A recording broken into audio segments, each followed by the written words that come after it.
One of the most exciting scientific findings of the past half-century has been the discovery of widespread trophic cascades. A trophic cascade is an ecological process which starts at the top of the food chain and tumbles all the way down to the bottom. And the classic example is what happened in the Yellowstone National Park in the United States when wolves were reintroduced in 1995. Now, we all know that wolves kill various species of animals, but perhaps we're slightly less aware that they give life to many others.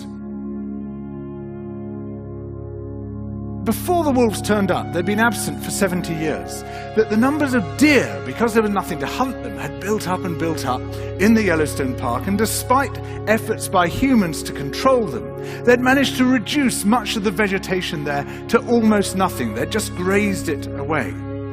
But as soon as the wolves arrived, even though they were few in number, they started to have the most remarkable effects. First, of course, they killed some of the deer, but that wasn't the major thing.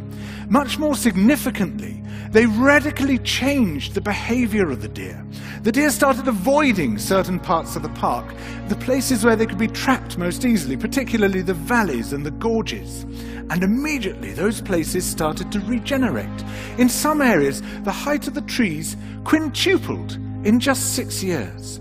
Bare valley sides quickly became forests of aspen and willow and cottonwood. And as soon as that happened, the birds started moving in. The number of songbirds and migratory birds started to increase greatly. The number of beavers started to increase because beavers like to eat the trees. And beavers, like wolves, are ecosystem engineers. They create niches for other species.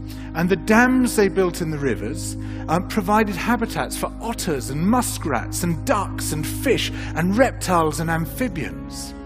The wolves killed coyotes, and as a result of that, the number of rabbits and mice began to rise, which meant more hawks, more weasels, more foxes, more badgers. Ravens and bald eagles came down to feed on the carrion that the wolves had left. Bears fed on it too, and their population began to rise as well, partly also because there were more berries growing on the regenerating shrubs. And the bears reinforced the impact of the wolves by killing some of the calves of the deer. But here's where it gets really interesting. The wolves changed the behavior of the rivers. They began to meander less. There was less erosion. The channels narrowed. More pools formed. More riffle sections, all of which were great for wildlife habitats. The rivers changed in response to the wolves. And the reason was that the regenerating forests stabilized the banks so that they collapsed less often, so that the rivers became more fixed in their course. Similarly, by driving the deer out of some places and the vegetation recovering on the valley sides, there was less soil erosion because the vegetation stabilized that as well.